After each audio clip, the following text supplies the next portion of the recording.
I am making a scientific theory for an animated web series called BFDI.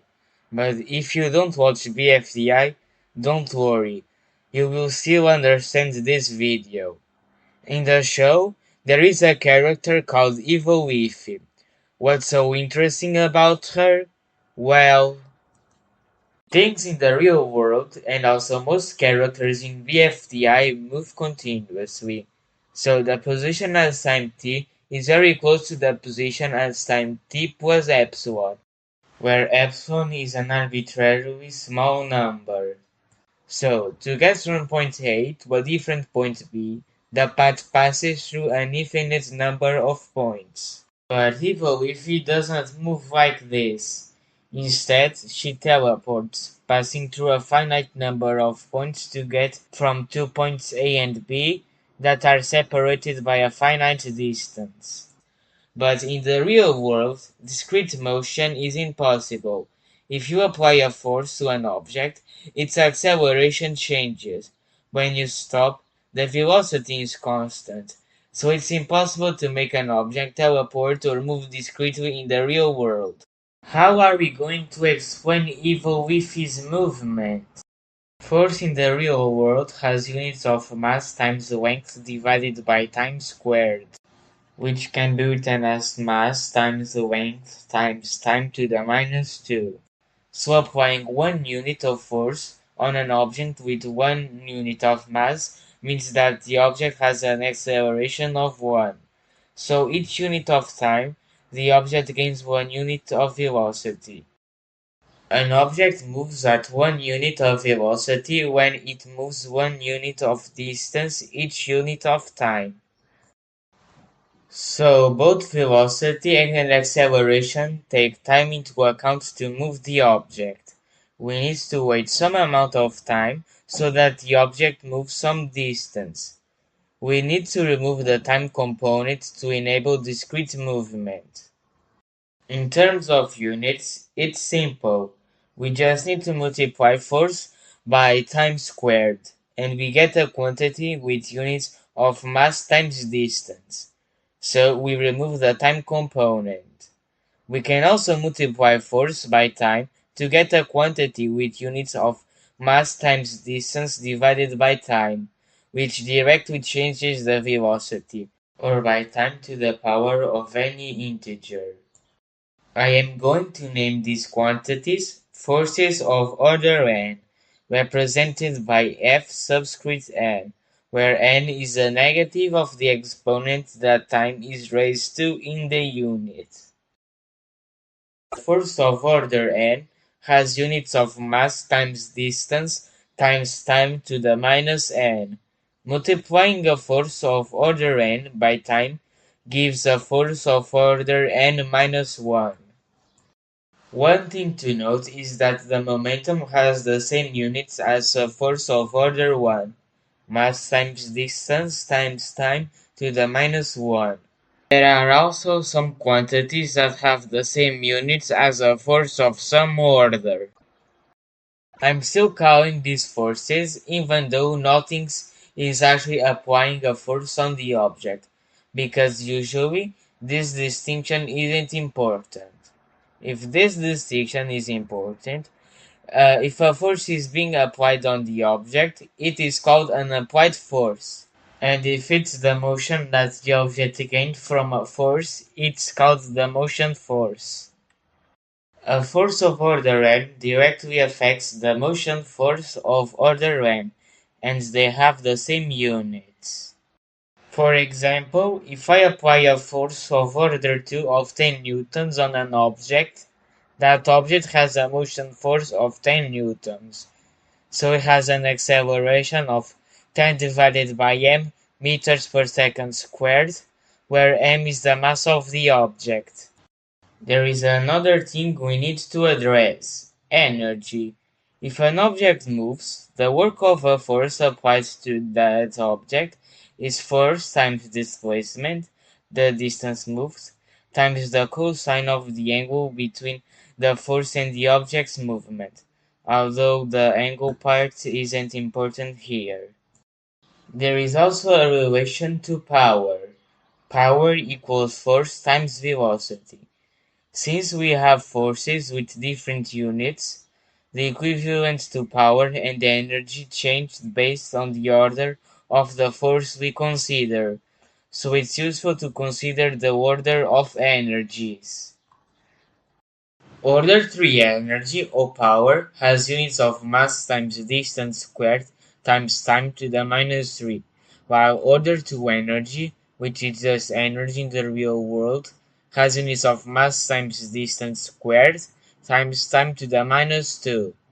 Like with forces, the order of an energy is the negative of the exponent that time is raised to in the unit. If you multiply a force of order n by displacement, you get an energy of order n. If you instead multiply a force of order n by velocity, you get an energy of order n plus 1. Okay, so we have these equations, but what do they mean? Imagine we have two stationary objects with mass m and the same initial position. We apply a force of order 2 of 1 kilogram meter per second squared for 10 seconds on one object, and a force of order 1 of 10 kilograms meter per second on the other. We see that by Fn times delta t equals Fn minus 1, that applying the order 2 force for 10 seconds is equivalent to the order 1 force. As we see in this graph, the position of the two objects is different, but their velocity is the same. This is the case when the two objects have the same mass, but even if the two objects have different mass, their momentum is the same. More generally, the motion force obtained by applying a force of order n and intensity Fn on an object for some time delta t is given by Fn times delta t equals Fn minus 1. But what happens when the order 2 force changes? Let's say the intensity of the order 2 force at time t is given by F2 equals t. What is the order 1 force after time t? We can start by plotting the function ft equals t on a graph, which gives us a straight line. The force of order 1 at time t is the area below the line between 0 and t. In this case, the area is a triangle with base t and height t, so the area under the graph and the force of order 1 are t squared divided by 2.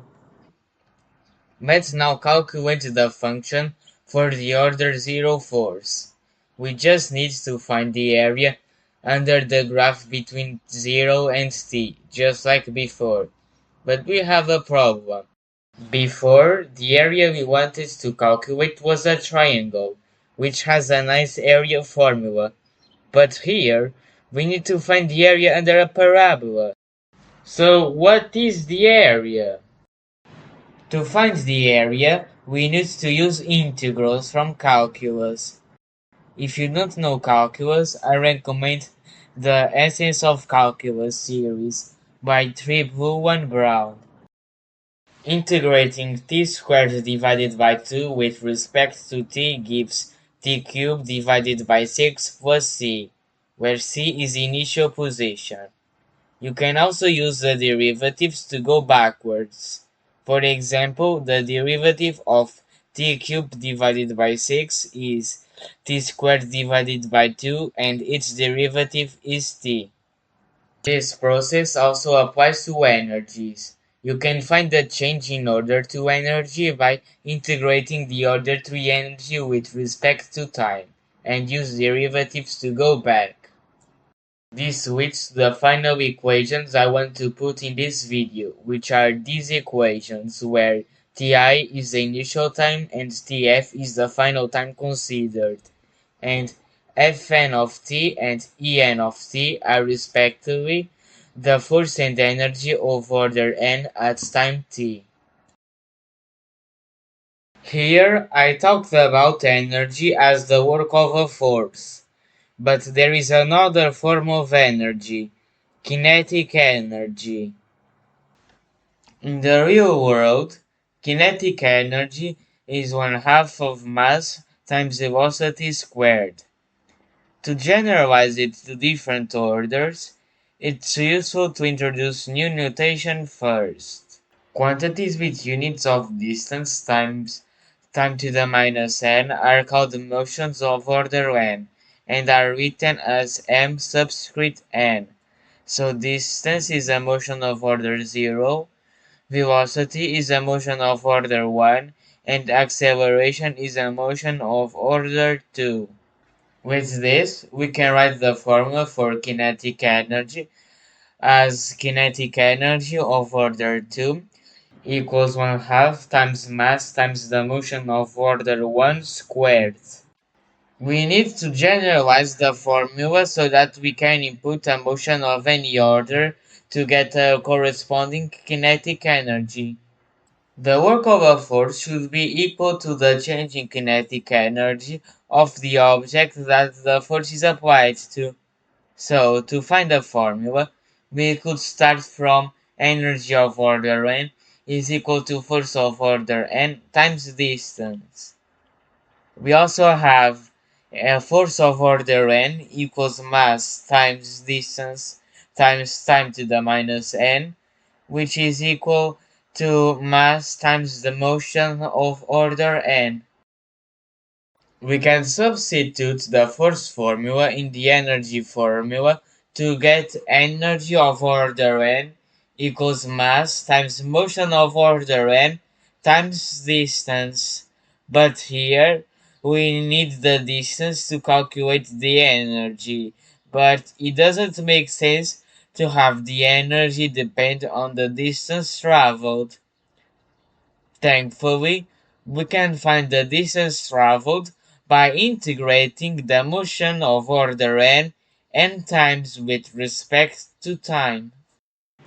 The result of this integral is distance equals 1 over n factorial times motion of order n times time to the n.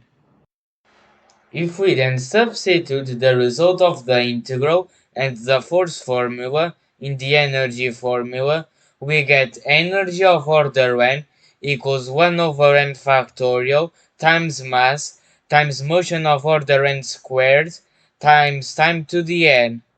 Now we can combine and distribute the time to the n term into the motion of order n terms, which gives energy of order n equals 1 over n factorial times mass times motion of order n divided by 2 squared, which gives the kinetic energy for a motion of order n divided by 2. If we plug 2n into the formula, we get the formula for the kinetic energy for a motion of order n, which is energy of order 2n equals 1 over 2n factorial times mass times motion of order n squared.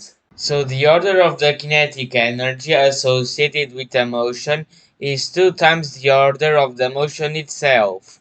I've showed this by the derivation before, and since the units of energy have distance squared, and the only thing in the formula for kinetic energy that has distance is the motion, it has to be squared, which doubles the order. But there is another way to show why this is the case. Let's think about an object with constant velocity. For that to be the case, it needs to have a force of order 1. It doesn't matter if a force of order 1 is applied on the object or if it gains that motion from an order 2 force. But I think it's easier to think about an object with a order 1 force applied to it, since now the question is what is the energy needed to keep applying the force on the object. Force is related to energy by energy of order n equals force of order n times distance. So the energy depends on the force and the distance, but since the distance changes linearly with time, the energy is also proportional to time. So the answer needs to have units of energy of order 1 divided by time, which is energy of order 2. For a more general argument, the distance is proportional to time to the n, where n is the order of the force. So the order of the energy is n plus n, which results in 2n. Before I end this video, I wanted to say that even though my motivation for making this was a piece of fiction and a situation which is impossible in the real world, I think the formulas I derive can be used to solve real-world physics problems, because even though the only forces that actually exist in the real world are forces of order 2, the force of order 1 is momentum, and forces of order greater than 2 can be simulated by changing the force. So the formulas presented in this video could still be used for situations where the force changes. I hope you enjoyed this video. Goodbye.